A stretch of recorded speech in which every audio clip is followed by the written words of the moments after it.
Testing, testing. What it do? Y'all, welcome to the weekly wind down hosted by yours truly, the pop culture maven, Jeremiah Neal. Yo, this is crazy. First of all, we got to talk about this time change. I think it's been quite the blessing.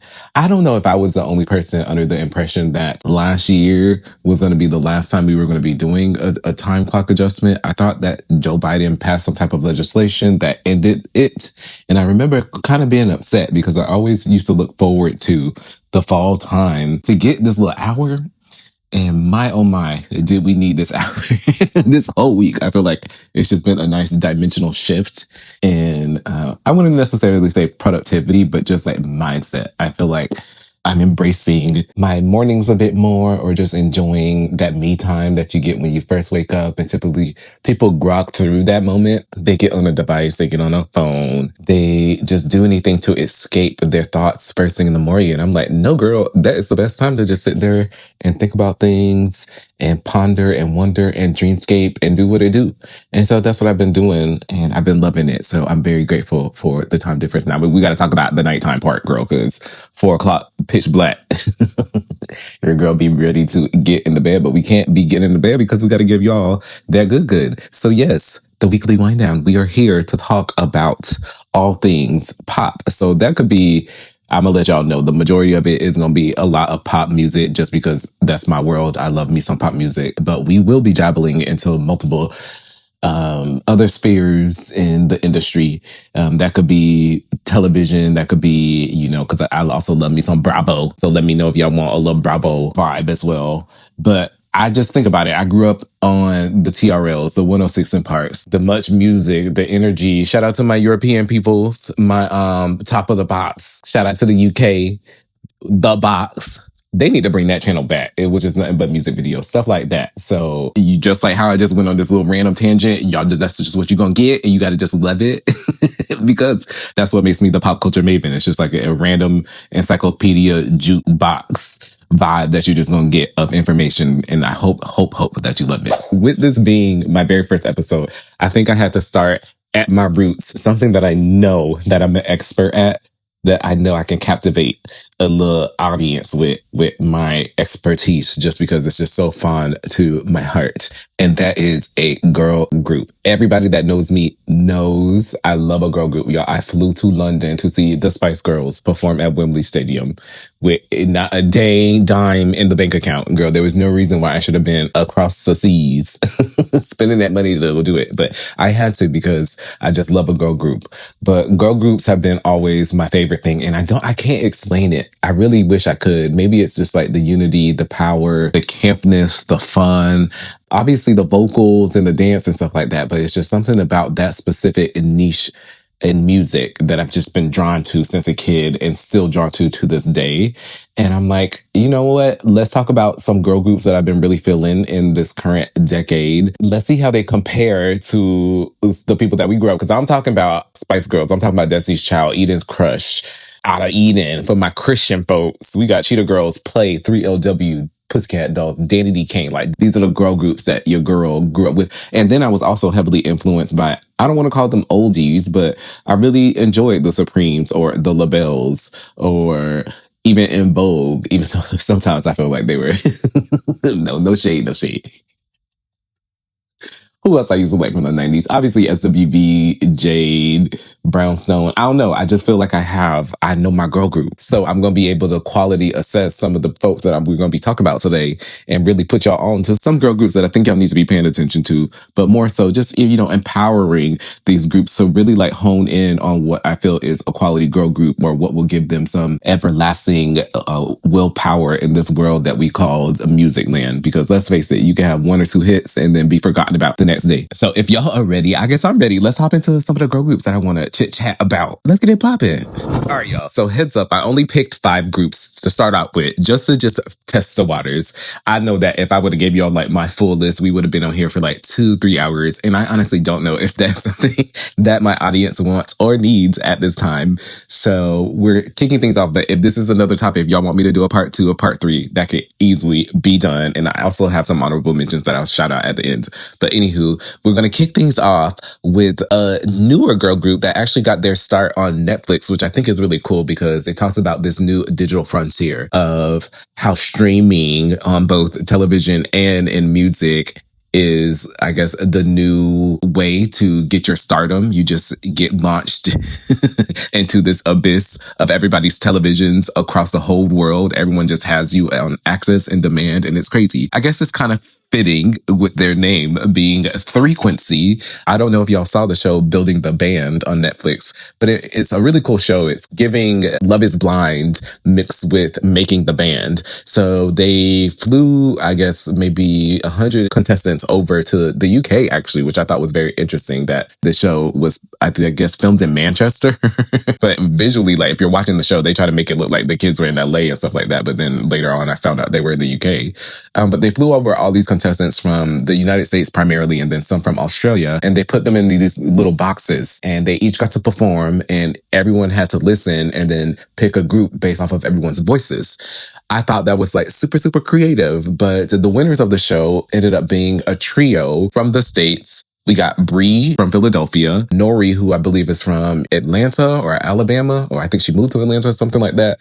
And then we got Winnerly from Kansas City, but she is giving Dominican baddie, which I love. But I love it. They're giving me, if y'all ever watch a show, A Star, from Lee Daniels, which is the spinoff of, I guess, like Empire, or at least had like the same vibe. They have that same like R&B fun vibe. We got a Flavor for White Girl from Philly, a Chocolate Sister from the South, and then, like I said, a Dominican girl. So I love that international flavor that they got. But the coolest thing is that they're managed by Johnny Wright. He is the manager of the goddess Janet Jackson, whom I obviously adore. But beyond that, he's managed NSYNC, Danity Kane, like so many different artists. So Johnny has had several years of experience on how to like navigate this industry and talk about like a hybrid of new age with the old school, because Johnny used to be on the tour buses with NSYNC in the 90s. And now, like I just said, we have everything on demand, on streaming. How can we keep up the livelihood of interest in a group?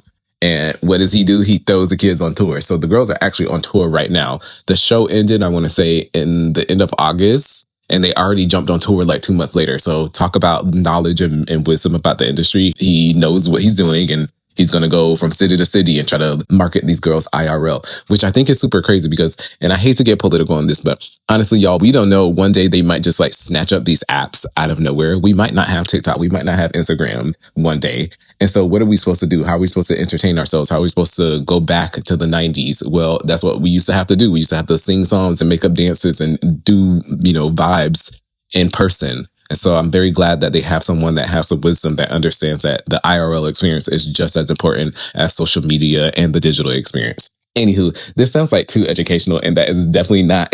Maybe that is what I am going for. I don't know. We said, let's be natural and let's just talk off the dome. So yes, 3Quency is really killing it. With each group, though, I'm going to also give him a song recommendation that I think that you should check out from each group. This group, they just came out with, I guess, a second single, but the first single, Top Down, would definitely be my recommendation. It definitely shows off their really, all the girls can sing lead. They all have like this tenacious what was that? Saucy Santana. But they just have like a tenacious flavor about them, vocal power wise. And I don't know, Nori is, I think, my favorite singer just because she reminds me of Lil Mo. And I love having a church essence, I guess, in pop music. It's been a while since we had that kind of sound be a top line in a pop record. So shout out to 3Quency. Y'all go check them out and show your girls some love. And, when you do, let them know that Jerber sent you their way. We're keeping things in the dirty, I guess, because 3Quency is based in Orlando with Johnny Wright at the compound. We're going to go up a state. We're going to go up to Georgia and visit my girl, Kandi Burruss. Everybody knows Kandi Burruss from The Real Housewives. We know her from the girl group Escape. Well, Kandi said that she is going to start her own girl group. These girls are so good, y'all. The name of the group is called Psiryn, and the members are Jada, Victoria, and Anaya. So we got another trio. I guess that might be the theme of the New Age girls. They like to keep, outside of the K-pop group, they like to keep these numbers real tiny in the group. But why I like Psiryn, I feel like I love Psiryn because number one, it's all black girls, but they definitely prioritize like the craziest of harmonies. They actually went viral for doing covers of, notable artists like Anita Baker, who co-signed them, Patti LaBelle, like a lot of just, if you can sing these people's songs, you can sing anything kind of vibes. And if you get their co-signs, that means you can sing down. And these girls each individually can sing down. I was a little iffy at first. They dropped a song which did really well on radio. One thing about Candy is she knows how to make her magic work for her. But the girls ended up getting top 40 on radio for their first single, Sober.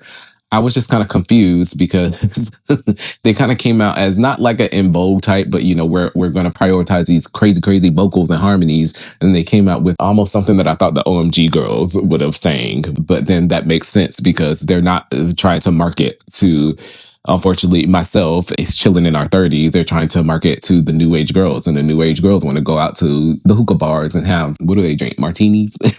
Whatever they drink, but that's who Psiryn is being marketed to. So I'm like, okay, the song is cool, but I just felt like for the first single that they could have gave more vocals. But then they came out with an EP, y'all. And ooh, dude, they got some bops on there. My favorite that I definitely want to put y'all onto is called Stressless. Oh, it's so good. The production is fire. I typically don't listen to a lot of like slower R&B or like trap R&B, but maybe their voices or how delicate that they approach the song mixed with their harmonies. Oh, it's just so, so, so good. And then they also, speaking of Escape, they covered Escape's The Softest Place on Earth, which is one of my favorite Escape songs. And they put their little spin onto it. And I think that was really cool too. Paying homage to Candy and the girls, but also how can you flip a record and make it sound current, make it sound 2025? And they definitely did that. So definitely, I know I only said one song, but go check out both of those songs by Psiryn. Those girls are really, really, really killing it. All right. So we just got to the Atlanta airport, y'all. We're going to take an international flight. We're going to head over to the UK and we're going to hang out with my girls, Stella, Georgia, and Renee, also known as FLO. Now, I'm very appreciative of FLO because I think they broke me out of my shell on TikTok. I was just so enamored by the first two singles that I did one of my first TikTok videos that actually did pretty well for me, at least. At that time, I was going through a lot of stress and anxiety and not knowing if I wanted to put myself out there as being such a supporter of music, being a fangirl as I am. But that video made me feel right at home. And so I'm appreciative of their fan base and their music overall. Nevertheless, I'm pretty sure everybody knows FLO because by now the girls have released their debut album, Access All Areas, and it has some really cool features on the deluxe edition, including Kehlani, Chloe and Halle, which is dope. But I really love their older music because they have that, they hit the Destiny's Child fix nostalgic scratch of my brain that I've been wanting some kind of girl group to kind of go back into. And I feel like the girls did that at the top of their career. But I do feel like they have been exploring and experimenting and trying to find their own vibe, which I do appreciate. I just hope it doesn't get like too... We mentioned the show Star earlier. Well, some of those songs give like, I'm going to go shop for coals or like very like generic. And I know that the girls have way more to offer than that. Anywho, Stella, Georgia, and Renee, they also did a tour both in the UK and the United States for Access All Areas. So they are really, really hitting the stage and also finding their way with being able to market their music to two different demographics. I think that's something so slept upon. And honestly, we haven't really seen that because up until I want to say 2012, groups used to be signed to like different record labels based off of your region. So for instance, this is not a girl group, but The Wanted, they were signed to a record label in the UK. And then if they wanted to have distribution in the United States, they also had to sign to a label here. Well, back then you could have like hits in one region and then someone over here might not know that song, but they know a completely different song. But now how everything is so like blended and merged, it's crazy that some of these people have to use that same catalog to market to all the markets and hope that there's just success from it. I know that they have limited budgets in comparison to the Destiny's Childs and the Pussycat Dolls and the other groups that I mentioned prior to this as well. And the girls were able to debut on Billboard. So they are making waves. They are doing their thing. They also, why I love them is they also prioritize the vocals. They're really, really, really strong harmonies. And they do like all these runs and stuff, but they do the runs as harmonies. harmonies. So I'm like, okay, I like that. Again, how Destiny's Child was. Yes, Destiny's Child gave us a little 1-2 step on stage, but they definitely were prioritizing their vocals first. And I love when a girl group especially, shows these people how they can sing. And FLO is nothing shy of that. Shout out to Stella. Stella be running up and down. Favorite song or song that I should recommend to y'all? There's so many because I feel like this one doesn't showcase their vocals, but it's giving Danity Kane. Like, this should have been on Welcome to the Dollhouse. Get It Till I'm Gone. Go download the song and listen to it. You will thank me later. You're going to be up, booty popping, or driving in the car. You might be speeding after the end of the song. Don't blame me if you get in trouble. Let's hop to the next group. We're going to keep things in the UK. This group is really cool. They kind of remind me of the Powerpuff Girls, which is super fun. They have this international vibe. I think we have one girl that is African, one girl is from the Philippines, and then we have a white British girl. Say Now, formerly known as Nina Name Bro. This group was interesting because they were one of the first that I've seen utilize social media to build their presence before they activated any of their original music, and using covers and stuff like that, which reminds me of what I used to do back in LA. So it's really cool to see it done for like a Gen Z market. But Say Now, again, is another trio. I guess that should have been the theme of the show. Well, not really, because my last group finally has more members than 3. Say Now is really, really dope. They have tons of fun music. All the 3 girls can sing and dance. They're very polished. Gives me like Sugar Babes-ish, very just polished, very cute vocals. They also have like a Y2K vibe, but it's more on the pop side. Like, imagine like Kylie Minogue with like Anne Marie. And I know that sounds crazy, y'all, but they just have like a very like refined pop edge to them. They do a couple of like R&B type vibes, but I like their hyper pop vibe. I can see them on tour with Pink Panthers, and that would make sense. I could also see them on tour with like R&B artists. But speaking of being on tour with people, they actually just did a show with Jade from Little Mix, who's also doing like a solo career right now. So keeping the girl group legacy, that's super cool that she co-signed Say Now. But these girls are really, really fun. They have upbeat music. They have some very passionate, like I can tell that they like to co-write their lyrics, or they're just really, they give me like they went to art school together. All my West or South Florida people, Dreyfus. Imagine 3 girls from Dreyfus just said, oh, we're going to start a girl group together. And so they're very passionate about the art, which I definitely enjoy seeing. I love seeing people rehearse over and over again and work until they have it perfected. Because I feel like that might be a lost art form in today's generation, or maybe people or consumers just simply don't want that anymore. But I remember growing up, we wanted to see the girls hit the mark, when they were supposed to. Song recommendation from Say Now is definitely Brick by Brick. That is my song. It's definitely going to make you feel the feels of Pharrell or Khalees or something from the early 2000s. So you'll definitely add that to your playlist. And of course, we got to hit y'all with one of the most popular girl groups of the mid 2020s, my girls, Katseye. I guess this was going to be definitely predicted because everybody knows that I love me some Katseye, even though your girl still has not gotten tickets to the debut tour because they was charging these resellers. That's something else we need to talk about. The commodification of the music business and artists and how we're marketing them is just getting out of control, because why are we charging $1,200 for an artist that's never even been on tour before? Like, I can go see Madonna or Janet Jackson or someone for cheaper than that. And I get demand and stuff like that, but that just goes to resellers. They do the same thing with those Pokemon cards. And them damn Labubu's. Katseye are not Labubu's. They are human beings. Anywho, speaking of being human beings, Katseye is actually, instead of being 3, we got twice as many. We got 6 members in Katseye. So we got my girl, I'm pretty like Mano. We got Mano from Switzerland. We have Daniela. She's from Atlanta, but they're marketing her as the Latin girl because I think she's half Cuban, half Venezuelan. Don't quote me on that, girl. We got Laura representing our West Asian girls. Yoonchae. Sophia from the Philippines. I think Yuche is from Korea.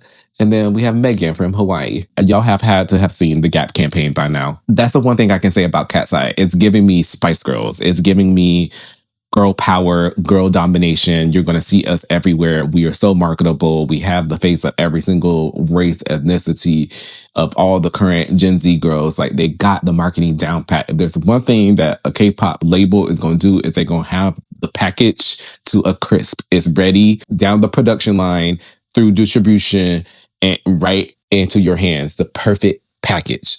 And I love that. I just need my girls to get some better music. They got to work on the music. And I'm saying this because I love them. I say the best for last when it comes to the wholeness of a group.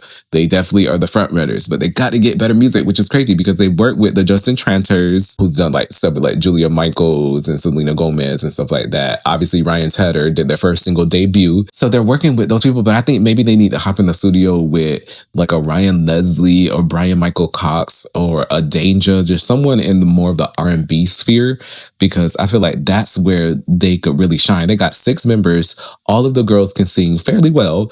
One thing that I really have not ever heard them do is harmonize, especially on a record. I feel like if any of these groups, we talk about music, it's like they're almost overproduced to the point where when they first came out, it was hard for me to figure out who was even singing some of the parts on the songs because everybody was sounding the same. And I get it when you're competing in a world where Ice Spice, and I got some of her songs on my playlist, so don't get me wrong, but like that is the standard of, digestion. People are not wanting to hear a 3 or 4 part harmony, and or at least they're not impressed by that. They are more impressed by what was she wearing when she did her little twirl and hit her high note. It's like a combination of all of those elements instead of just simply being impressed by the skill of the vocal. But these girls can do it. Like you go on Laura's Instagram, she's hitting these Mariah Carey notes, sounding just like Ariana Grande. Sophia can hit some high notes. And Mano has a very soft, warming alto tone that would do very well in harmonies. And I need the girls to be able to access that. So I'm sure we're going to work on that. But they have 2 EPs out right now. I'm pretty sure they're going to launch their album by next year just because they just got announced to do Coachella and Lollapalooza for 2026. And they're Grammy nominated, which is just insane for the amount of time that they've been active as a group. So they're definitely going to be launching some new music. But my favorite song by them is actually, or the song that I'm going to mention for y'all to listen to, is Tonight I Might. I think that has a really cool message about letting go. And instead of being in the same routine of, oh, I'm just going to go home, go to the gym, cook dinner. Maybe I'm going to go out with my friends tonight and actually go try something different. I think that's a really cool message. It's something that I felt listening to the Spice Girls in the 90s. It's cool to see the next generation of girls be able to create that for the next generation of consumers. So yeah, shout out to Katseye. In general, I think all of these groups are doing a very good job at, having a great social media presence, trying to put themselves out there, going to events, getting the articles, etc. I just wonder, like, what is the thing that can keep folks afloat besides having to do like major brand deals in order for people to appreciate the art? I feel like K-pop cannot be the new determining factor of how we digest girl groups, because we got to go back to the Berry Gordy's running it up in Detroit with Motown. And even, Quincy Jones was working with girl groups in LA. Like there was like heart and dedication in molding these groups into having a specific sound and a legacy, longevity. And I feel like K-pop labels like Hybe and JYP, they do a great job at like the machine side of cranking out the perfect song, but these songs and stuff like that are not memorable enough. And I feel like that comes along with using the right people that can put the heart and the soul into the music, i.e. a lot of Black folks. So they got to be open to broadening up who they work with to create a signature sound. And then I also think the alignment with the right brands, etc., to keep reminding folks on the daily that they exist, because now all of these musical acts and especially these girl groups are going against social media or the virality of an influencer or whatever is happening that day. The year has not even finished and we've already had 20 million people that go viral or have their moment this year. Like I forgot about that lady, respect to the law. I even forgot that was 2025. So that just goes to show you like how much is happening. And that's why I love Katseye, because I think that they are good with keeping up with the wave. We always see what they're doing or want to expect what they have coming up. I just hope that they could blend that more with the art, increase better music quality, and let their actual voices shine more. Like let that rawness. Sometimes it's okay to hear a bad note or something like that. Not everything has to be overly saturated, overproduced. I want to hear the folks, like the same way we get to see these folks vlog and they show us their makeup routines and stuff like that. Let us hear some of the rawness of those vocals. I think that would help define that signature sound that we've been talking about this episode. And this might be an interesting point, but I feel like the decision, I know it's a man's world and sexualization is just going to exist, but it just doesn't even seem with intent anymore. It's just like, let's throw everybody into a bikini or a mini dress and throw people on the red carpet or on stage, and this is what it is. But like, again, where's the intent? These girls, like, they have time to mature to be women. I'm not saying that we got to throw them with Kids Bop records and with limited to outfits, and that's the only thing that they're allowed to wear. But some of these groups, these members are 17, 19 years old, and they're giving almost 27 to 30 vibes of maturity, even with song lyrics, having sex or hooking up and stuff like that. And I know that's a tale as old as time. Spice Girls was singing To Become One. But even with that, To Become One had a little bit of taste, or I don't know. Like, I could tell that the Spice Girls were evolving or maturing into having a moment of connectivity with their partner. Now it's just like, pop that, do that, whatever. But who am I to speak on how a woman expresses herself? Let women just do what they want to do. I get it. I see both sides of the token. There's room for everything on the plate. So let's diversify our topics. Let's diversify the way that we can express ourselves. Because yes, definitely be sexy, but show everybody all your sides, because there's going to be time for that. I promise you. And I know, especially when all these people go solo, think about all these solo acts, because the girls have been dominating the music market. I don't know, ever since Doja, Sabrina, all these the girls, like, y'all can't tell me Benson Boone, all these people are supposed to be, what's this man that sings The Ordinary? He is not. Nope. It's the girls. It's the girls that are dominating this industry right now, which I get. So maybe they're just doing what they want to do. I remember growing up in the 90s and we heard every single genre, every single type of song on the radio, up-tempo, mid-tempo, slow songs, ballads, everything was on the radio. Everything was number one. And I can't wait to see these girls and these women evolve into a state where, again, like, their brand and their music is as timeless as the music that I grew up on, because we were so lucky, y'all. We didn't really know how lucky we had it until we got to a place right now where everything is just so, what they say is screen printed food. Copy paste. Oh, we got a hit. Stay up on the charts for 2 weeks and then drops out of the 200. Like, where's that longevity, that success, that striving? Yeah. One thing I know, though, is that the girl groups are back. We have a renaissance. They're here to stay, actually. They haven't really left. I know people were just thinking like Little Mix and Fifth Harmony were the only girls in the mid 2010s. But no, there were so many other girl groups that were out at the time. We just weren't really paying attention to them. And speaking of right now, we have some honorable mentions. Y'all definitely got to go shout out and show some love to the OMG girls. First of all, they just hit a nice little settlement suing them OMG dolls, girl. Y'all better get y'all 70 million. I see you. Which is, I love seeing, again, Black people winning. But beyond that, I think they are going on a new tour and they released new music videos or 2 new songs. So shout out to the OMG girls holding it down in Atlanta. There's a girl group in Indonesia, Nona. They have a really cool vibe. They're giving like this 70s disco fusion mixed with like current, like, I guess, dance pop. I think that's really fun. Citizen Queen Prelude, which is another girl group that's upcoming from Hybe. They're about to have a competition show to get their final member, which is super fun. There's a girl group from Australia called Horizon, another trio. I'm telling you, these girls said the smaller the amount, the better. But they're working with Tricky Stewart. So they got it right with the music. Like, they're working with someone that understands harmonies and like taking this R&B route. And they've had a couple of cool moments as well. And lastly, my girls, GirlSet. Oh my goodness. They just released a song, Little Miss. Y'all, if you love Danity Kane, if you love Girlicious, like, these girls, oh my goodness, I'm just obsessed. So yes, I can't wait to see what they come with. They're signed to JYP. So I love how the girls are just leaving the whole K-pop vibe and coming over to the Western vibes. Bring back the Pussycat Doll sound, the Danity Kane sound, the Girlicious sound. This is what we need. Siren Society, I see y'all. I see all the girl groups putting it out there. Just keep on vibing, y'all. Keep on doing the thing. Angela Bassett did the thing.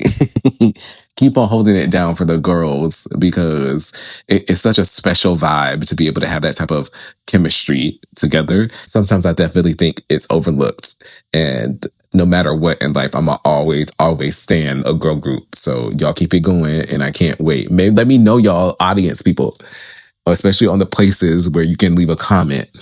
Let me know if y'all want a part 2, because there's several other groups that we could go down a rabbit hole about and, talk about where their strengths are and what they can improve upon things like that. So y'all keep me posted. I hope y'all have had a wonderful time listening to me. Let me know about this length as well. This is a good vibe. We want to go longer. Y'all feel like I should go shorter. Y'all keep me posted. Stay tuned. Patreon is coming as well.